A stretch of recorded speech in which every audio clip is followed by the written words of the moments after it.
Yo. Welcome to the Flex Zone. It's your man, it's your boy, it's your host, your friendly reminder, Jay Henderson. And I'm here with my new friend, Danielle. Hello. So nice to be here. Thanks for having me, Jay. Thank you. Thank you for being on. This is amazing. You have had a very, very interesting journey. Yeah, it's been pretty it's a bit different than I guess the normal person. Yeah.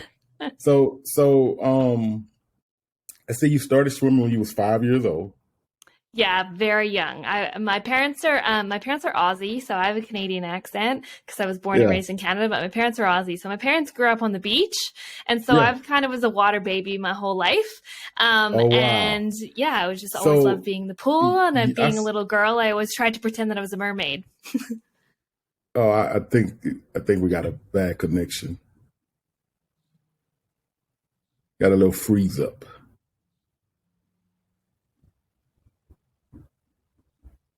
Oh, sorry, is that me? I hope it's not me. Oh, it's okay. It's okay. I'll Yeah. just So you okay. are you are actually born in Vancouver. I was, yeah, in Vancouver, Canada. Wow. That's a place that it's like it's on my to-do list. It's on my Yeah, to-do it's really list. beautiful. I mean, it gets cold, probably a lot colder than Yeah. Atlanta, but it's like incredibly beautiful. Yeah. So did you actually start your journey in 2001? Yeah, 2001, I was started doing the sport of synchronized swimming. It's now been at the Olympics. It's been officially changed to called artistic swimming.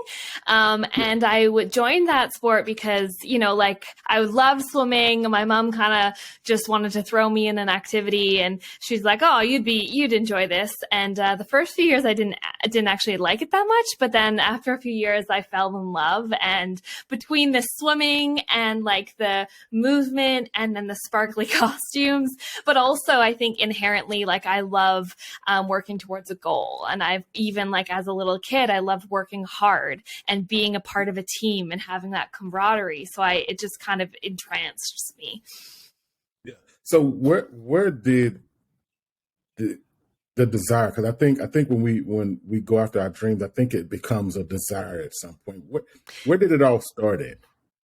Yeah, so I think what's a bit different about my story, and this is why, my book is called The Unlikely Olympian, and I've kind of like given myself that title, is because I was participated in sport because I loved sport. And I think that that's like Yeah. the most important thing, whatever we do, like whatever way we want to move our body, whether it be through martial arts or individual sport or team sport, just do something you actually love because that's the most Yeah. important. But I always knew that I wasn't actually that talented at what I was doing. And I really, even though I like, I loved it. I actually gave myself a ceiling that I said that I would never go that far. And I think sometimes we do this for ourselves in our lives, right? Because we say, I'm just not good enough to get any further. And so honestly, and I say this hand on my heart, 100% truth, that if you would have told me when I was younger that I would be an Olympian someday, like I would have bet Yeah. against you. Like there's no way that I would have ever believed that. But, life kind of took me down a different journey, and working on my mindset and my self belief and my confidence was such a big key to me actually ending up at the Olympic Games in 2016.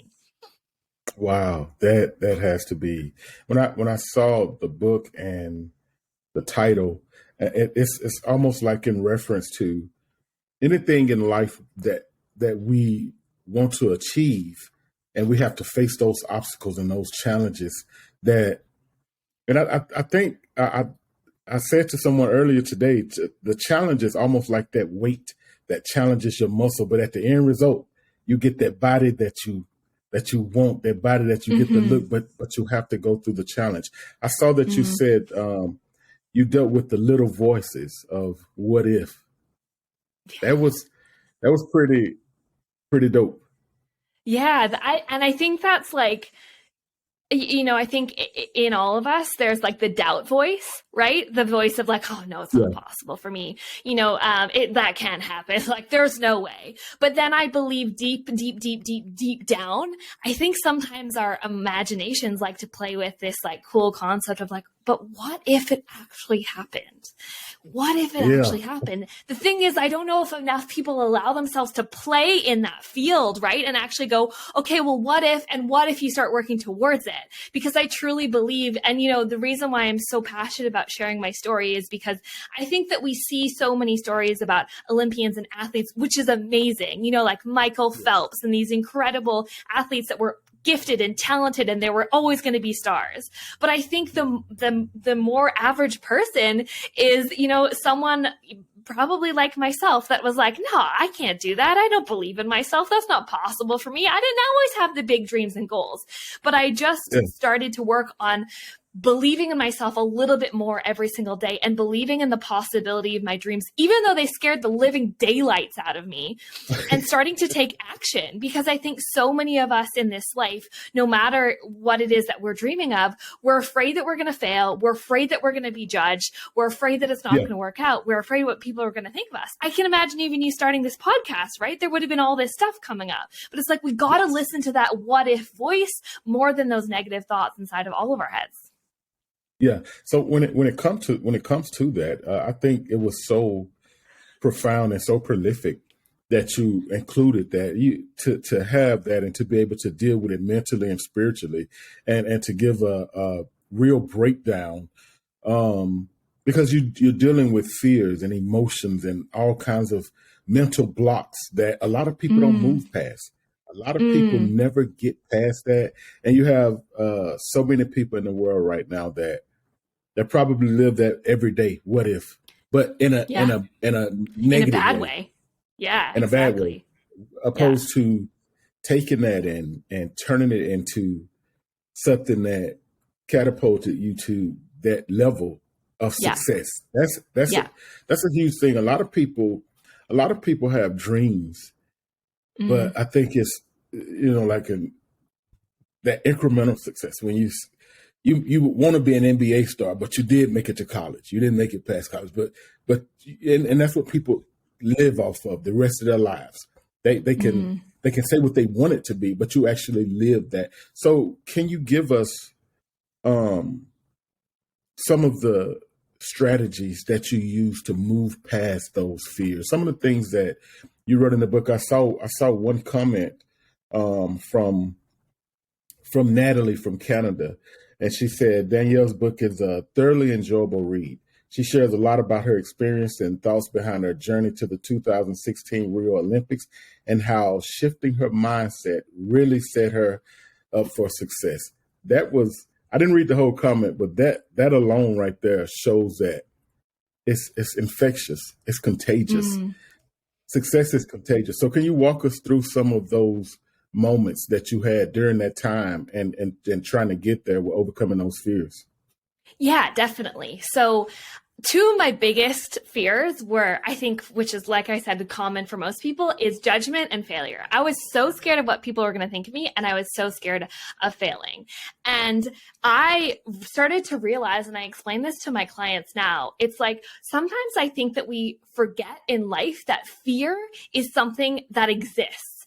And what you can choose, and I use this analogy, you get two cups in front of you, and you have to choose a cup. You cannot walk away without choosing a cup. One of the cups is the fear of regret and wondering what your life could have been. And I think so many people live with regrets because they feel like they weren't brave enough to do the thing. And then the second fear is the fear of judgment.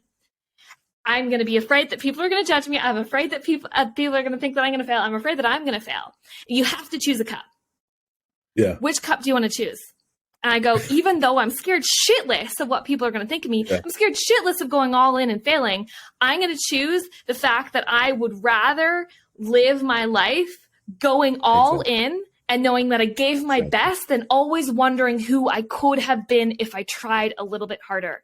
And this is the thing, I think what you referenced was so perfect about, getting to college basketball, but maybe you didn't get to the NBA. I think this is what some of us forget. And this is a big key that I speak about in my book is you got to love what you're doing. Right?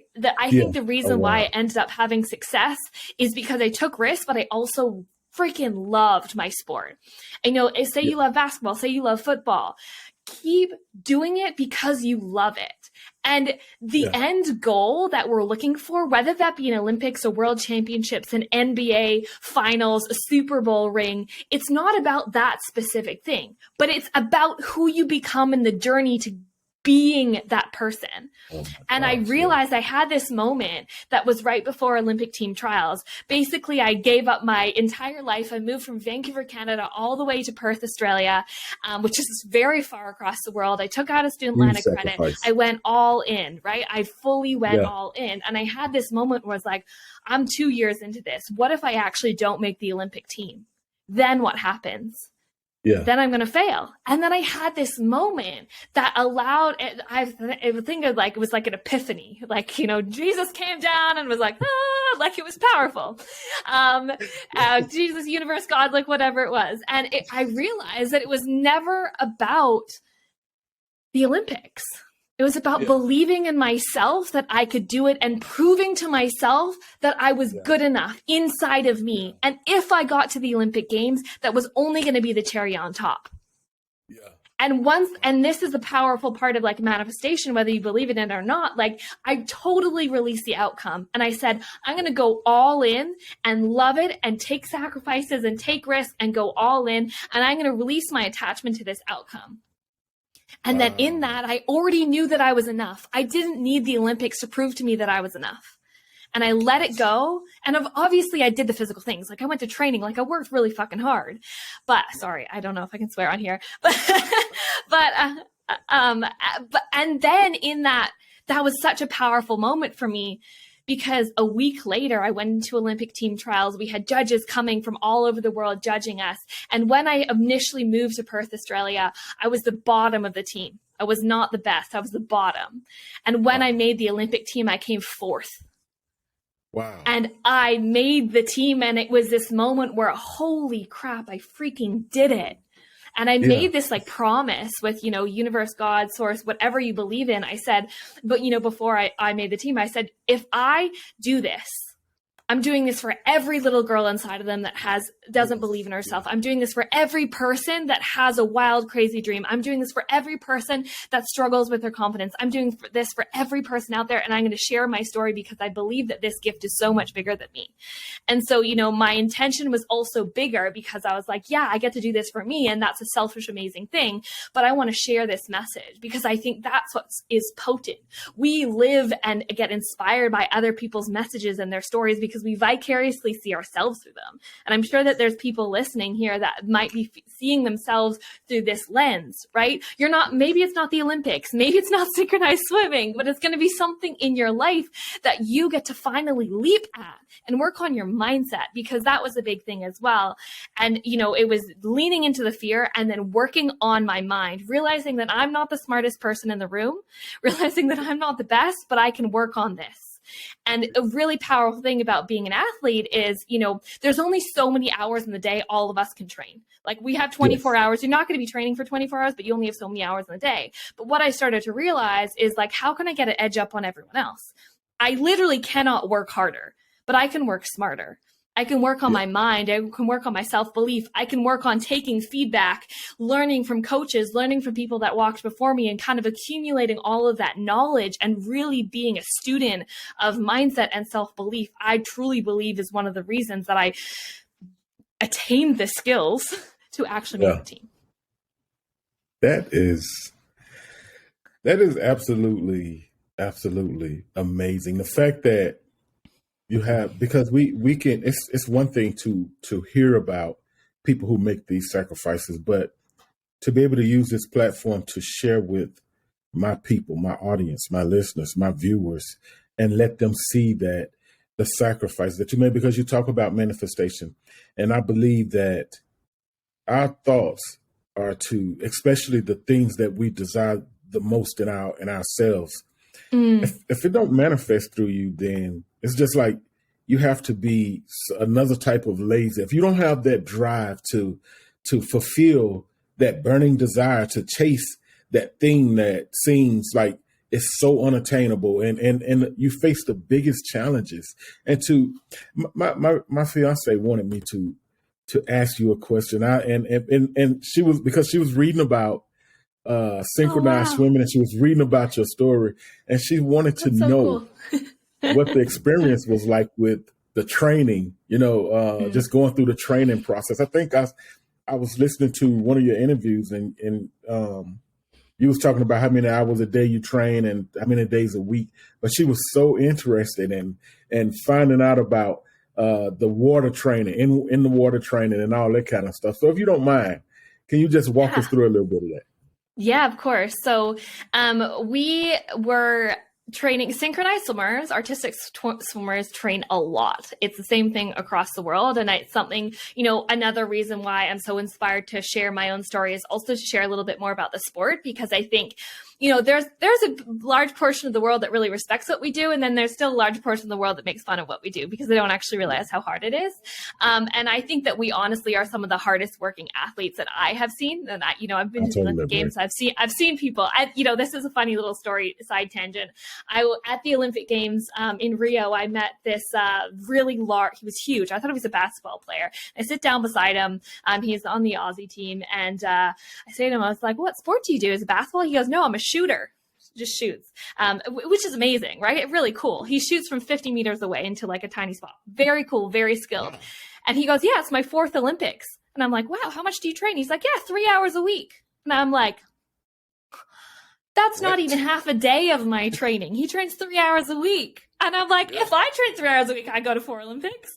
So just to give a little bit of behind the scenes, every sport is so different, right? But in our sport, when we are on training camps all together, what our normal schedule looked like is that we would train 6 hours a day in the water. So we would get up, we would have a land session that was about an hour and a half to 2 hours. We do everything from running to stretching to medicine ball workouts, just to regular strength.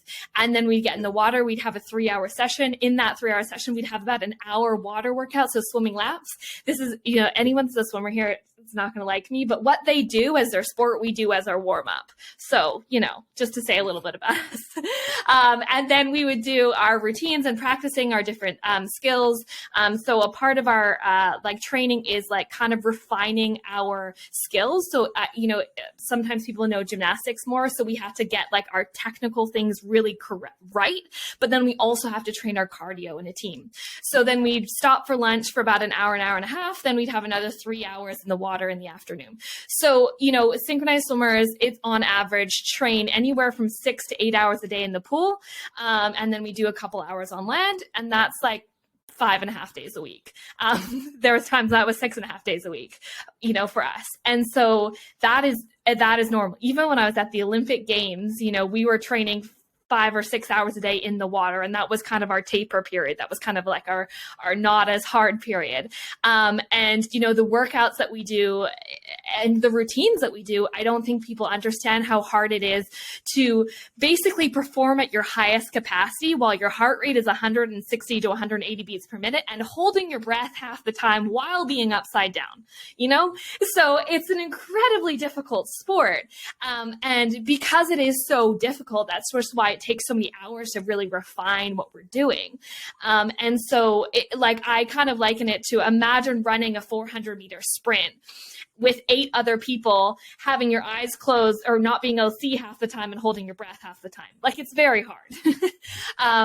And so it's very unlike any other sport really that exists, but it is, one of the things I hope to see in my lifetime is just the world start to appreciate how difficult it is and how incredible it is, because we also, in the middle of our routines, not only are we upside down and right side up and changing patterns and putting our legs in the air, we also create these things that are called highlights. So they're like human pyramids. Yeah. So kind of, if you've ever seen it in cheerleading where they throw someone up, we do the same thing, except we don't have a ground and we can't touch the ground. And so we throw people, 1, 2, 3 meters up in the air, and then they land, and we do about 6 or 7 of those in a routine. So it is a very difficult sport. Yeah, I can imagine. I was watching because I really wanted to.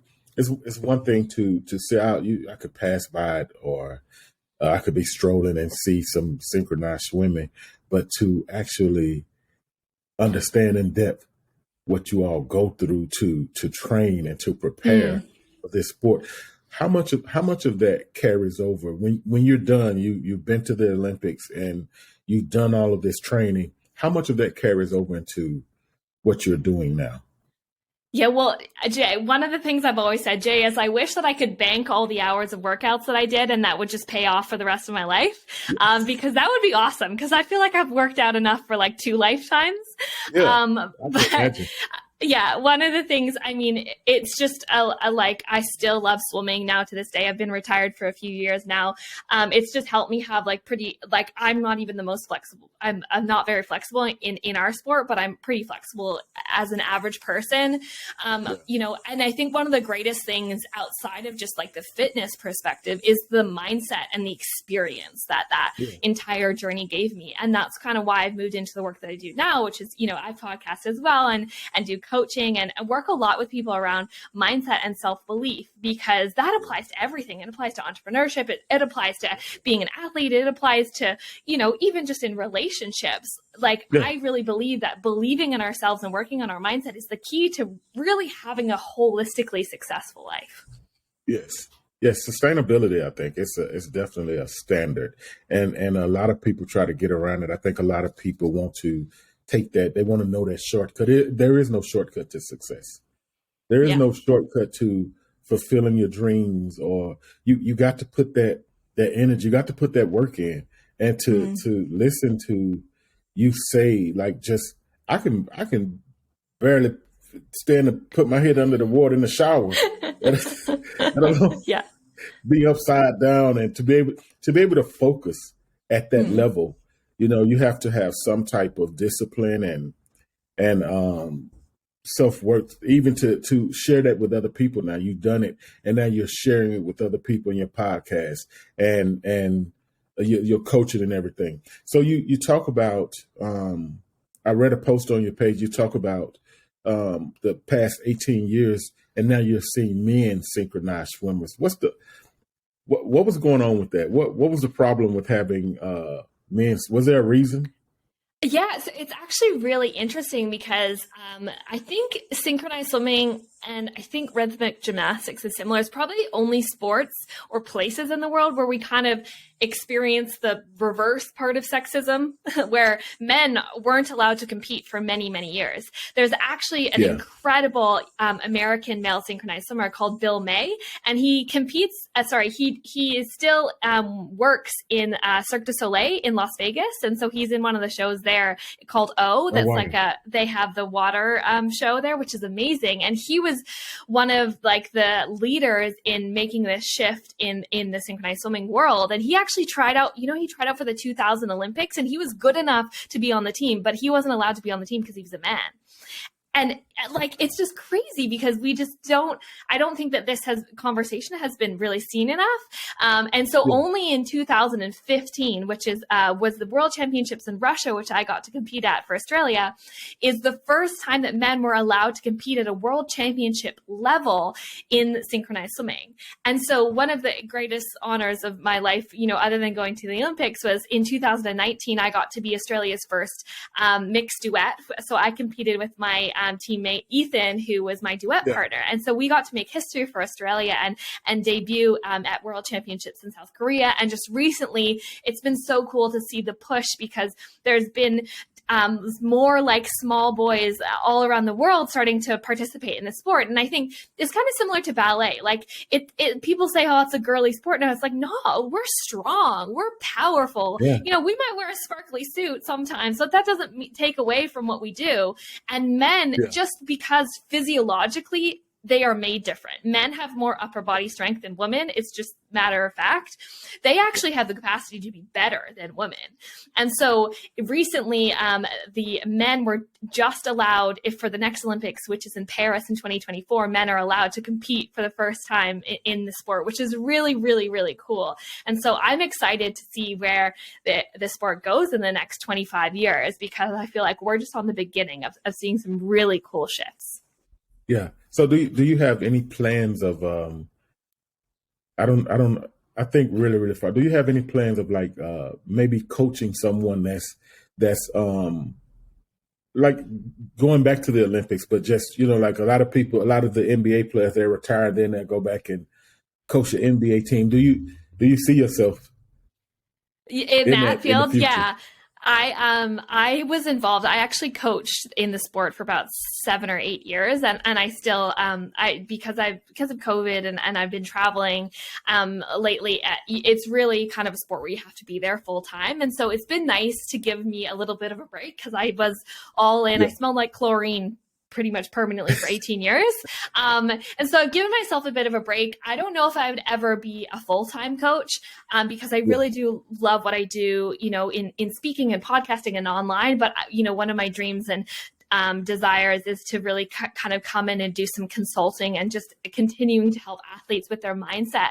Because even though that was touched on when I was an athlete, that's something that I really pursued on my own. And I just believe that if we do more, we had some amazing sports psychologists, but I think if coaches had more awareness around mindset and self-belief and working through limiting beliefs and working on confidence, I think that would really enhance actually the outcome of a lot of athletes. So, that would be something that I would love to do in the future and help teams and women and boys around the world to really enhance the sport. Yeah. Wow. What is that? What is that I've done so many things in my life. I'm 45 years old, and what? You do not look 45. Yeah, I'm 45. Thank you. You look great. Thank you. I appreciate that. I've done a lot of things. I've done a lot of traveling and moving around, and I have moments that I always go back to, that always refresh. And sometimes I can relive that moment and it give me that moment. What's that moment for you that you reflect on that keeps you in memory of everything that you've won in life? You're a winner. What is that moment that keeps you sustained and refreshed? Like a memory that I that I love and reminisce on. Is that what you mean? Yeah. Yeah. Okay. Yeah. Actually, okay. Can I tell you two? One is a funny story that I feel like I have to share, and then I'll tell you the inspiring one. Because I think one of the things I love sharing is so many people ask me what was it like at the Olympics? And I had this really cool experience actually with the Fijian rugby team. And I love and appreciate when I think stereotypically we think that women are interested in synchronized swimming, but I love it when men are interested in synchronized swimming as well.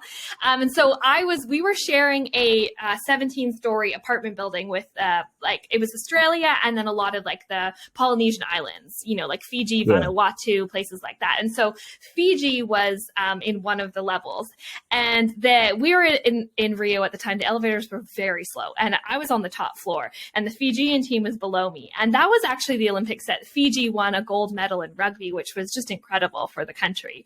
And so there was one day where I was I was just going back up to my room, and I get on the elevator, and at the time, I was really tiny and thin, I'm an Olympic athlete at that point. Get on the elevator with the Fijian rugby coaches. And these guys have about 6 bags of McDonald's in their hands, because McDonald's is free at the Olympic Village, if you didn't know, which is come on, let's have some healthier food, but free McDonald's for everyone. And so they had just won their gold medal, and I get in the elevator with these Fijian rugby coaches, and I'm looking at them, and I just feel like a tiny little sprout, because these guys these rugby guys are big, and then they're the rugby coaches, so they're these huge guys. And so it's a long elevator ride, so they're like, so what sport do you do? And I'm like, oh god, they're gonna just roll their eyes at me. They're rugby, that's men, we wrestle. And I'm like, oh, I do synchronized swimming. And then in this really deep voice, they're like, I love that sport. And then they look at me with all their McDonald's, and they all just look at me and nod. They go, Fiji will support you. We're friends. And I was like, thank you. Wow. I did not see that coming. So Fiji was cheering us on when we competed the Fijian rugby coaches, that was a cool little memory. And it was just me. So it was funny that happened. But one of my favorite memories that I reflect on and is, my entire life, I have loved the Olympic Games. Maybe it was some mystical foresight that I had that I'd be there someday, but every Olympic Games, winter and summer, I would sit down and watch the opening ceremonies, and I would cry my eyes out, because I was so proud of every single one of the athletes that would walk out at the opening ceremonies. I was like, I just thought about everything that they had done to get themselves there. And so when I realized that I was going, I had this moment where I was like, oh my gosh, I get to be in the opening ceremonies of the Olympic Games. And I was like so excited because actually not a lot of athletes get to walk in the opening ceremonies. It's quite a long and exhausting process. And so if you compete in the first week, usually you can't be in the opening ceremony, but we competed at the end. So I got to be in. And so we hop on these buses, and there's like hundreds of buses, and they stopped all the highway traffic in Rio. And all of us were like flying down the highway in our like Olympic outfits. And you come into the stadium in alphabetical order. So Australia is obviously like close to the front, right? And so we all line up, and me and my teammates were like, our thing was like, we're going to get on TV. Like, I want to get on TV. My family and friends are watching around the world. I'm going to get on TV. So we're like trying to map out where the cameras would be and all of that. And we like push our way to like the front of like the Australian team had like 400 people. So there's, there may be about 200 something. There's a lot of people there. And the first line of athletes is chosen. So it's usually like famous athletes that are known in the country. So the first line of people is chosen. There's flag bearer first line, and then we're right behind them. And as we start to walk into the big, huge, I think it was like 100,000 seats in the stadium, we go down this dark tunnel. And you can just feel, because the gate, like the show is going, right? So you can feel the energy of all these people. And I had this moment where, as an athlete, you have to really be in the zone all the time. But that was kind of a moment I just allowed myself to really experience it all. And we go into this dark tunnel. And I grab my teammate's hand.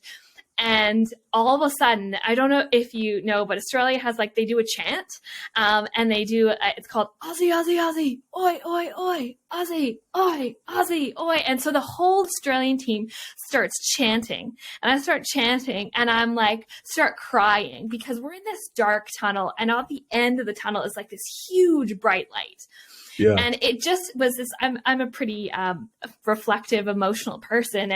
And I had this moment when I was just walking through really slowly, or I was like thinking about all the times that I wanted to give up, all the times when it was really hard, all the times when I would work till 1 a.m. because I had to work, and I would walk home and I didn't have a car, all the times I was exhausted, all the times that I thought my body couldn't go any further, all the times I was scared of judgment, all the times I was afraid of failing, every single moment, over my life. And I was thinking about that little girl, back at 8 years old. Like, she would have never believed that I would be here. And I would just have this moment. I still get emotional, obviously, thinking about it, because I never, ever believed that this would be me.